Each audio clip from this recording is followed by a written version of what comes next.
The church bells tolled like a death knell, each chime tightening the knot in Ethan's chest. He stood at the altar, hands trembling in his ill-fitting tuxedo, staring at the woman he was about to marry, a stranger chosen by his family to fix him. But his eyes kept drifting to the man in the front pew, her brother, whose quiet smile held a secret only they shared. Ethan Carter, 27, was no stranger to expectations. Growing up in Willow Creek, a sleepy Ohio town where tradition was law, he'd learned early to bury parts of himself. His father, Pastor John Carter, preached fire and brimstone, his sermons railing against anything that deviated from the right path. Ethan's truth that he was gay was a sin his family refused to name, let alone accept. So when they arranged his marriage to Sarah Ellison, the daughter of a wealthy church donor, Ethan didn't fight. He couldn't.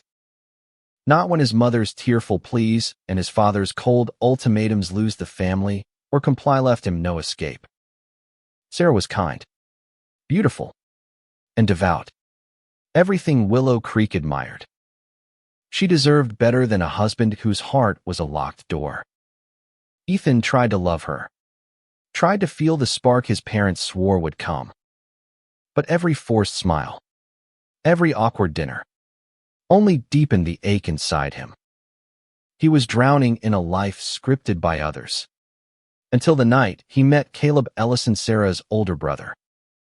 Caleb was everything Ethan wasn't: bold, unapologetic, and fiercely himself. At 30, he'd left Willow Creek years ago, chasing a life in Chicago where he could live openly as a gay man. When he returned for the wedding preparations, he brought with him a quiet confidence that unsettled Ethan and drew him in like a moth to flame.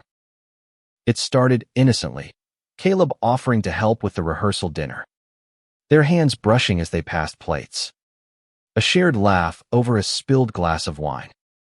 But soon, stolen glances turned into late-night talks in the Ellison family's backyard. Caleb's voice low and steady as he spoke of freedom, of living without shame. "You don't have to do this, Ethan," Caleb said one night, the stars above them brighter than the town's judgment. They sat on the porch swing, close enough to feel each other's warmth, but far enough to pretend it was nothing. "You're allowed to want something else." Ethan's throat tightened.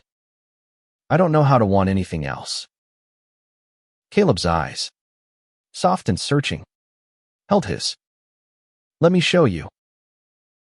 That moment was a spark in a powder keg. Ethan felt the pull, terrifying and exhilarating, like standing on the edge of a cliff. He wanted to leap, but the weight of his family, the church, the town, everything he'd ever known held him back. Caleb was leaving after the wedding. Ethan was staying, bound by vows he didn't believe in. Yet every time Caleb smiled, Ethan glimpsed a life he'd never dared imagine. The wedding was a week away, and the town buzzed with excitement. Sarah's dress was being tailored. The church was booked, and Ethan's parents beamed with pride. But Ethan's world was unraveling. Every night, he and Caleb found excuses to meet, planning sessions that turned into confessions, errands that became escapes.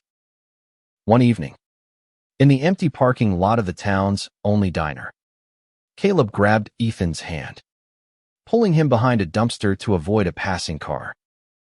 They stood there, hearts pounding, inches apart, the air electric with what neither dared say. "Ethan," Caleb whispered, his voice raw. "This isn't just me, is it?" Ethan's breath hitched. He wanted to say no, to deny the fire in his chest. But the lie wouldn't come. Instead, he leaned forward, their foreheads touching, a silent confession. It was the closest they'd come to crossing the line, and it terrified him. He pulled away, muttering an excuse about needing to check on Sarah, and fled into the night. Back home, Ethan stared at his reflection in the bathroom mirror. His father's voice echoing in his head, "Be a man. Ethan. Do what's right." But what was right? Marrying Sarah to please a town that would never know him. Or chasing the one person who made him feel alive, even if it meant losing everything. The rehearsal dinner loomed. A public test of Ethan's resolve. Caleb would be there, standing across the room. A reminder of the life Ethan could have if he were brave enough. As he lay awake, the weight of his choice pressed down like a storm cloud. He didn't know if he could keep pretending or if he could survive the fallout of being himself. The rehearsal dinner was a suffocating affair, held in the Ellison family's sprawling backyard under strings of fairy lights. Laughter and clinking glasses filled the air, but Ethan felt like a ghost, drifting through a celebration that wasn't his. Caleb's presence across the lawn, casual in a navy blazer, was a magnet pulling at Ethan's every nerve. Sarah glowed, her smile genuine as she chatted with guests, oblivious to the war inside Ethan's head. He watched her, guilt gnawing at him. She was innocent in this, a pawn in the same game as him. Yet he couldn't shake the feeling that he was betraying her. His parents sat at the head table, their approval a heavy chain around his neck. Pastor John's eyes followed Ethan, sharp and unyielding, as if sensing his son's wavering resolve. Caleb caught Ethan's gaze during a toast, his expression unreadable but piercing. Ethan's heart lurched. He excused himself, muttering about needing air, and slipped toward the edge of the property, where the lawn met a line of oak trees. The night was cool, the hum of cicadas a faint comfort. He didn't hear Caleb approach until a hand brushed his shoulder. "You okay?" Caleb's voice was soft, but it carried a weight that made Ethan's knees weak. "No," Ethan admitted, his voice barely above a whisper. "I don't know how to do this." Caleb stepped closer, his breath visible in the chilly air. "You don't have to go through with it. You have a choice, Ethan." Ethan laughed bitterly. "A choice? My family will disown me. The whole town will turn on me. I'll have nothing." "You'll have you," Caleb said, his eyes fierce. "And maybe," he hesitated, then took a risk. "Maybe you'll have me." The words hit Ethan like a punch. He wanted to grab Caleb, to hold on to the only thing that felt real. But fear rooted him in place. "You're leaving," he said, voice cracking. "You'll go back to Chicago, and I'll be stuck here, alone." Caleb's jaw tightened. "I'd stay. For you." Ethan's world tilted. No one had ever offered him that, not his parents. Not Sarah. Not the town that claimed to love him. He opened his mouth to respond, but footsteps crunched nearby. They sprang apart as Sarah appeared, her smile faltering as she sensed the tension. "Ethan, you're missing the toasts," she said, her voice gentle but probing. Her eyes flicked to Caleb, a flicker of suspicion passing through them. "Everything okay?" "Yeah," Ethan lied, his throat tight. "Just needed a break." Sarah nodded, but her gaze lingered on Caleb before she turned back to the party. Ethan felt the weight of her unspoken questions, the first crack in the facade he'd built. Caleb watched her go, then turned to Ethan, his voice low. "You can't keep running from this." "I know," Ethan whispered, but he didn't know how to stop. The next day, Ethan threw himself into wedding preparations, hoping busyness would drown out his thoughts. He drove Sarah to the florist, nodded through her choices of roses and lilies, and tried to ignore the hollow ache in his chest. But Caleb was everywhere helping set up chairs at the church, laughing with vendors. His presence a constant reminder of what Ethan was denying. That evening, alone in the church parking lot, Ethan broke. He texted Caleb. A single word, meet. They found each other by the old willow tree behind the church, the one Ethan used to climb as a kid. The air was thick with unspoken words. But Caleb didn't push. He just stood there, waiting, giving Ethan the space to decide. I can't stop thinking about you, Ethan said finally, his voice raw. But I don't know how to do this. I don't know how to be me. Caleb stepped closer, his hand hovering near Ethan's, but not touching. You don't have to have it all figured out. Just take one step. Ethan's breath shook. He reached out, his fingers brushing Caleb's. A small act of defiance against everything he'd been taught. It was electric, terrifying, alive. For the first time, Ethan felt like he was breathing. But the moment shattered.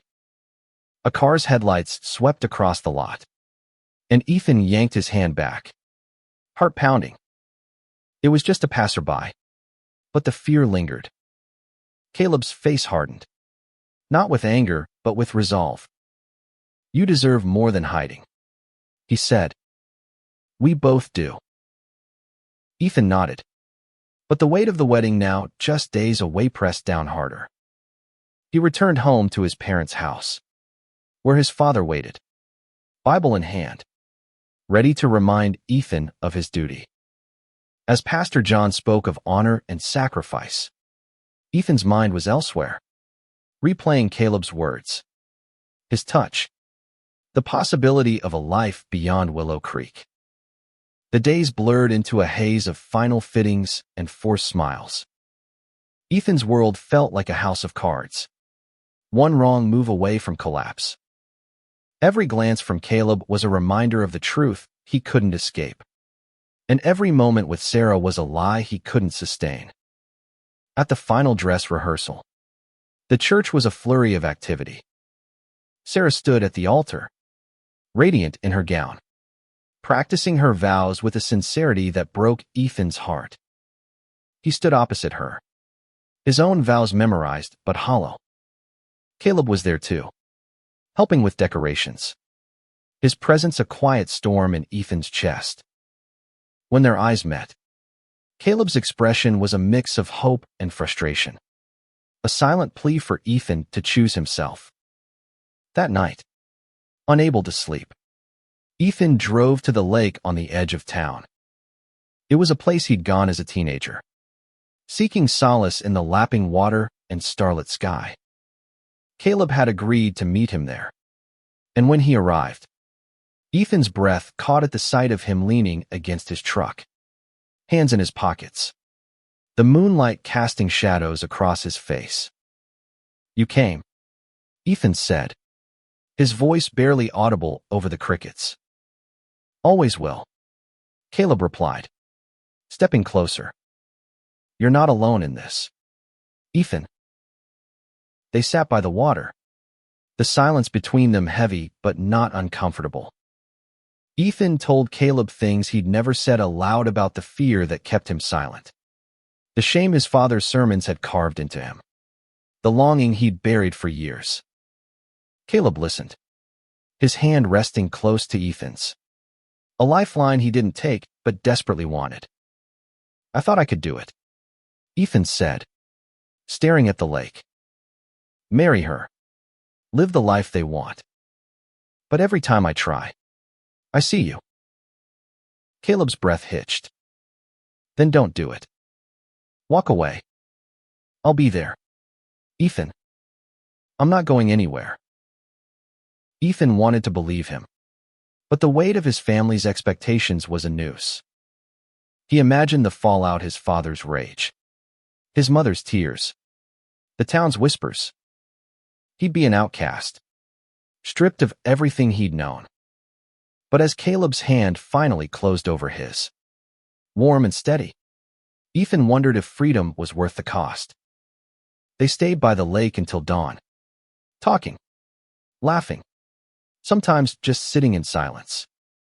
It was the first time Ethan felt truly seen, not as Pastor Carter's son or Sarah's fiancé, but as himself.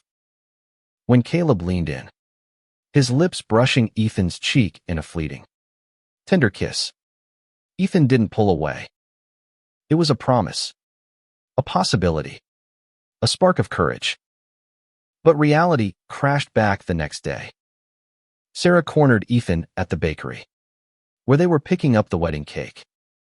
Her eyes were sharp, searching. "You've been distant," she said, her voice soft but firm. "If something's wrong, Ethan, tell me. I deserve to know." Guilt twisted in Ethan's gut. He wanted to confess, to tell her about Caleb, about himself. But the word stuck. "It's just nerves," he lied, hating himself for it. Sarah nodded, but the doubt in her eyes lingered. That evening, Ethan's father called him into his study. The room smelled of old books and judgment. Pastor John held up a letter from a church elder, praising Ethan's commitment to righteousness. But his father's eyes were cold. "Don't disappoint us, son," he said. "This marriage is God's will. Don't let temptation lead you astray." Ethan's stomach churned.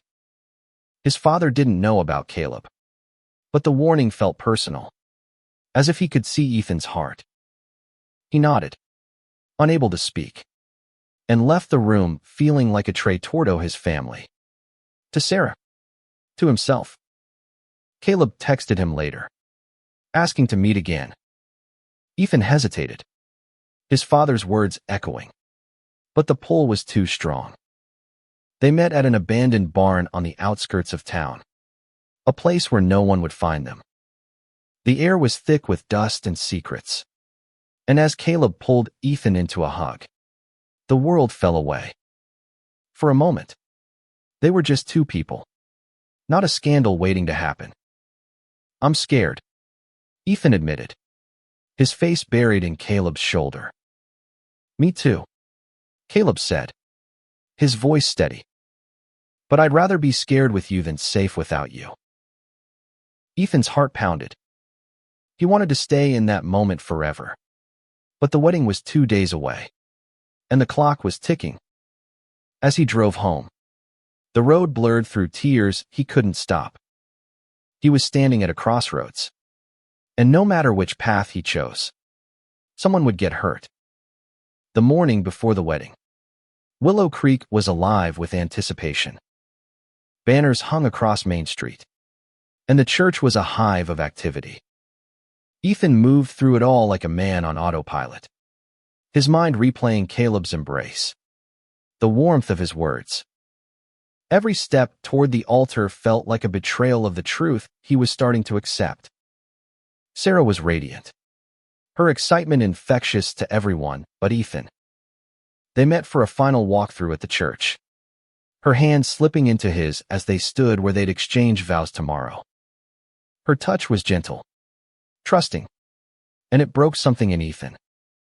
He couldn't do this to her. He couldn't do it to himself. That afternoon, he found Caleb at the Ellison house, helping with last-minute decorations. The living room was empty, the family out running errands. Ethan's heart raced as he closed the door behind him. "We need to talk," he said, his voice shaking. Caleb set down a box of streamers, his eyes searching Ethan's. "I'm here." Ethan paced, words tumbling out. "I can't marry her. Caleb, I can't live a lie. But if I walk away, I lose everything me family, my home, my whole life." Caleb stepped closer, his voice steady. "You won't lose me. And you won't lose yourself." Ethan's breath caught. He wanted to believe it. But fear was a powerful chain. "What if I'm not strong enough?" "You are," Caleb said, his hand finding Ethan's. You've been strong your whole life, hiding who you are. Now you just need to be strong enough to show it. They stood there, hands clasped, the world outside fading. Ethan leaned in, his lips brushing Caleb's in a kiss that was tentative, then desperate, a release of years of longing. It was reckless, dangerous, and perfect. But the sound of a car pulling into the driveway shattered the moment. They sprang apart, hearts pounding, as Sarah's voice called from outside. Ethan, you here? Panic surged. Ethan stammered an excuse about checking decorations and slipped out the back door, leaving Caleb behind. His heart was a war zone, torn between the life he was expected to live and the one he wanted. He drove aimlessly, the town's familiar streets feeling like a cage. That night, Ethan's mother hosted a family dinner, a last celebration before the wedding. The table was crowded with relatives, their laughter a stark contrast to Ethan's silence. His father raised a glass, toasting to new beginnings, his eyes fixed on Ethan with unspoken warning. Ethan's stomach twisted. He excused himself, claiming a headache, and retreated to his childhood bedroom. There, surrounded by relics of a life he no longer recognized, Ethan made a decision. He texted Caleb, "Meet me at the lake." Midnight. It was a risk, but he was done running. At the lake, under a sky heavy with stars, Caleb was waiting. Ethan didn't hesitate this time. He pulled Caleb close, their kiss fierce and unapologetic. "I'm done hiding," Ethan said, his voice steady for the first time. "I don't know what happens next, but I wanted to be with you." Caleb's smile was a beacon. "Then we'll figure it out together." They talked until dawn, planning a future that felt impossible but real. Caleb would stay in Willow Creek a little longer, help Ethan navigate the fallout. They'd face it together, Sarah, Ethan's family, the town. But as the first light broke over the lake, Ethan knew the hardest part was still ahead, telling Sarah the truth. He drove to the Ellison house at sunrise, his heart pounding but resolute. Sarah was in the kitchen, still in pajamas, sipping coffee. She looked up, surprised, and Ethan's courage nearly faltered. "Sarah, we need to talk," he said, his voice trembling. Her face fell, as if she'd been expecting this. "Okay," she said softly. "Tell me." Ethan took a deep breath, the weight of his truth heavy but liberating. "I can't marry you," he said. "Not because of you, but because of me. I'm gay, Sarah, and I'm in love with someone else." The silence that followed was deafening. Sarah's eyes filled with tears, but she nodded, her strength humbling him. "I think I knew," she whispered. "I just didn't want to believe it." They talked for hours, raw and honest. Sarah was hurt, but she didn't hate him. She deserved better, and Ethan vowed to give her the truth she'd been denied. As he left her house, the weight of his decision settled in, but so did a flicker of hope. He was finally choosing himself. The wedding was supposed to be in 6 hours. The church was decorated. The guests were arriving, and Willow Creek buzzed with anticipation. But Ethan's confession to Sarah had set off a chain reaction, and now the town was a powder keg waiting to explode. Sarah, to her credit, kept Ethan's secret, but she called off the wedding with a quiet dignity that left Ethan in awe. She told her family it was a mutual decision, sparing Ethan the immediate backlash. But whispers spread like wildfire. By noon, the town was abuzz with speculation, and Ethan knew the truth wouldn't stay buried long. He met Caleb at the diner, the only place they could talk without prying eyes. The air was thick with tension, the weight of what was coming pressing down on them. Sarah knows, Ethan said, his voice low. She's not telling anyone, but it's only a matter of time. Caleb reached across the table, his hand covering Ethan's. You did the right thing. Whatever happens now, we face it together. Ethan nodded, but fear gnawed at him. He hadn't told his parents yet, and the thought of facing Pastor John made his stomach churn. Caleb squeezed his hand, a silent promise, and for a moment, Ethan believed they could weather the storm. But the storm came faster than expected. That afternoon, Ethan's father called him to the church. The sanctuary was empty, the flowers still fresh from the canceled wedding. Pastor John stood at the pulpit, his face a mask of barely contained rage.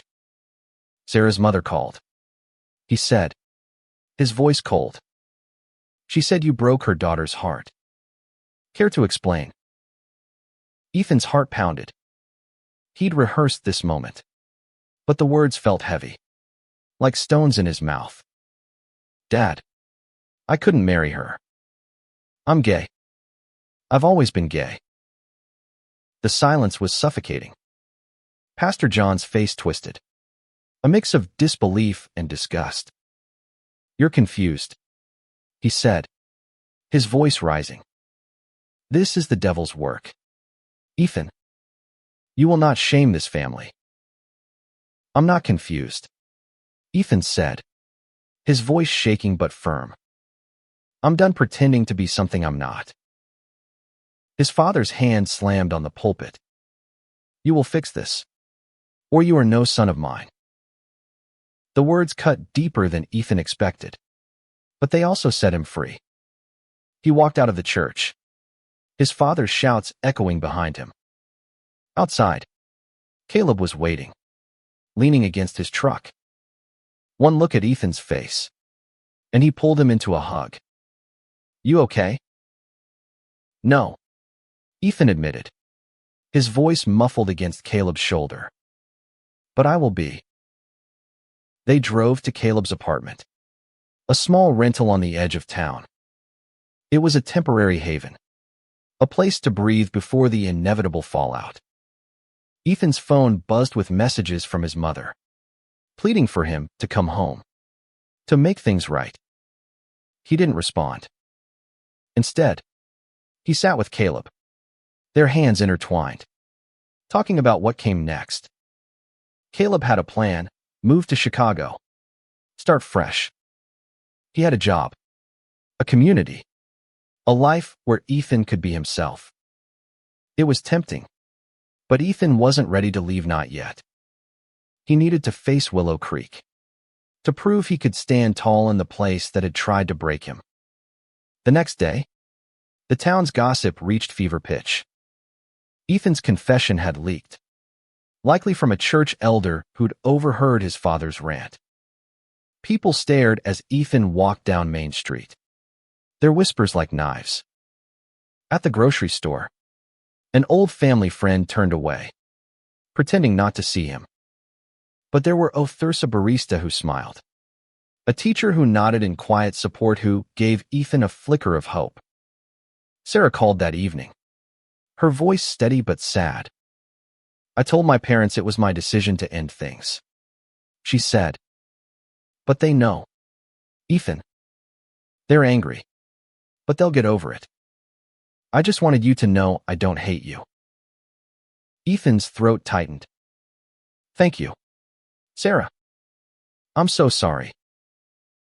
Don't be, she said. Be happy. You deserve it. Her words stayed with Ethan as he and Caleb sat on the apartment's tiny balcony, watching the sunset.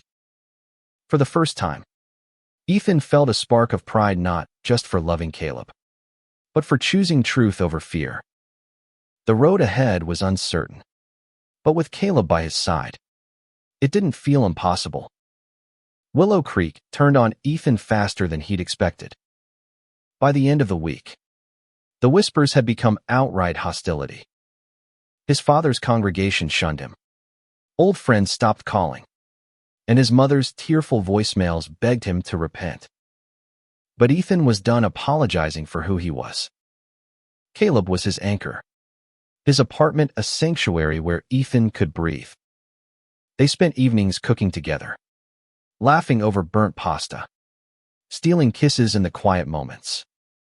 It was a glimpse of the life Ethan had always wanted. But the outside world kept intruding. A brick was thrown through Caleb's window one night. A note attached with a single word, freak. Ethan's hands shook as he swept up the glass. But Caleb's calm resolve steadied him. "We're stronger than this," Caleb said, his voice firm. "They can't break us." Ethan nodded. But the weight of the town's judgment was heavy. He started looking for work. Something to keep him in Willow Creek while he figured out his next steps. The local hardware store turned him away, the manager citing community values. But the diner's owner, a gruff woman named Maggie who'd known Ethan since he was a kid, offered him a job as a waiter. "I don't care who you love," she said. "Just don't spill coffee on my customers." The job gave Ethan purpose, a small act of defiance against the town's rejection. Caleb came by every shift, sitting at the counter with a book, his presence a quiet support. Customers stared. Some left, but others stayed, their tips a silent show of solidarity. Ethan began to see Willow Creek in a new light, not just a place of judgment, but a place where change was possible, however slow. One evening, Sarah stopped by the diner. She looked tired but composed, her smile bittersweet. "I'm leaving for Columbus," she said, starting fresh. "I just wanted to say goodbye." Ethan hugged her, gratitude overwhelming him. "You're incredible, Sarah. I hope you find what you're looking for." She smiled, tears in her eyes. "You too, Ethan." Her departure was a turning point. Ethan realized he didn't have to stay in Willow Creek to prove himself. He could build a life elsewhere, with Caleb, where they could be free. But leaving meant confronting his parents one last time. He went to their house on a rainy afternoon, his heart heavy but resolute. His mother opened the door, her face pale. "Ethan," she whispered, pulling him into a hug. But his father stood in the background, arms crossed, unyielding. "I'm leaving," Ethan said, his voice steady. "I'm going to Chicago with Caleb. I'm not asking for your blessing, but I'm your son. I hope one day you'll see that." His mother sobbed, but his father's face was stone. "You're choosing sin," he said. "Don't come back." The words stung, but Ethan walked away, head high. He'd lost his family, but he'd gained something more himself. Caleb was waiting outside, rain soaking his jacket. They drove to his apartment in silence, the weight of the moment settling between them. That night, they packed Caleb's truck, ready to leave Willow Creek behind. Ethan looked at the town one last time, its lights blurred by the rain. It wasn't home anymore, but it had shaped him, for better or worse. As Caleb took his hand, Ethan felt a surge of hope. They were starting over, together, and that was enough. The drive to Chicago was long, the road stretching out like a promise. They talked about the Futuria's small apartment, new jobs, a life where they could walk hand in hand without fear. Ethan's heart was still raw, but with Caleb beside him, it was healing. Chicago was a shock of noise and color after Willow Creek's quiet streets. The city pulsed with life, its skyline a promise of possibility. Ethan and Caleb moved into a cramped apartment in Wicker Park, its peeling paint and creaky floors a small price to pay for freedom. For the first time, Ethan could hold Caleb's hand in public, kiss him without looking over his shoulder. It was exhilarating, terrifying, and everything he dreamed. Caleb found work as a graphic designer, his confidence a lifeline as Ethan navigated this new world. Ethan got a job at a bookstore, its shelves a refuge where he could lose himself in stories. The city was kind in ways Willow Creek never was. Strangers smiled. Co-workers asked about his life, and no one cared who he loved. But the scars of his past lingered. Nightmares of his father's voice woke him, and he still checked his phone for messages from his mother that never came. Caleb was patient, his love a steady anchor. They built a life together, lazy Sundays at the lakefront, late-night talks over cheap wine, stolen kisses in crowded bars. Ethan started therapy, unpacking years of shame and fear. It was hard, but each session chipped away at the weight he'd carried. One day, a letter arrived from Sarah. She was thriving in Columbus, working as a teacher, dating someone new. "I'm proud of you," she wrote. "You gave me the courage to find my own path." Ethan cried as he read it, gratitude and guilt mixing in his chest. He wrote back, promising to visit, to rebuild the friendship they'd lost. But Willow Creek wasn't done with him. A month later, Ethan's mother called. Her voice was tentative, fragile. "Your father's sick," she said. "He's asking for you." Ethan's heart clenched. He hadn't spoken to his father since the day he left. But the news shook him. Caleb sat with him, listening as Ethan wrestled with what to do. "You don't owe him anything," Caleb said. "But if you need to go, I'm with you." Ethan decided to return, not for his father, but for himself, though closed the chapter he'd left open. They drove back to Willow Creek, the familiar streets stirring a mix of nostalgia and pain. His mother greeted him with tears, her hug fierce. Pastor John was in the hospital, weakened by a heart condition. He looked smaller, frail, but his eyes still held that unyielding fire. "I don't expect you to forgive me," Ethan said, standing by the hospital bed. "But I'm happy. I'm living my truth. I hope one day you can accept that." His father said nothing, his silence louder than any sermon.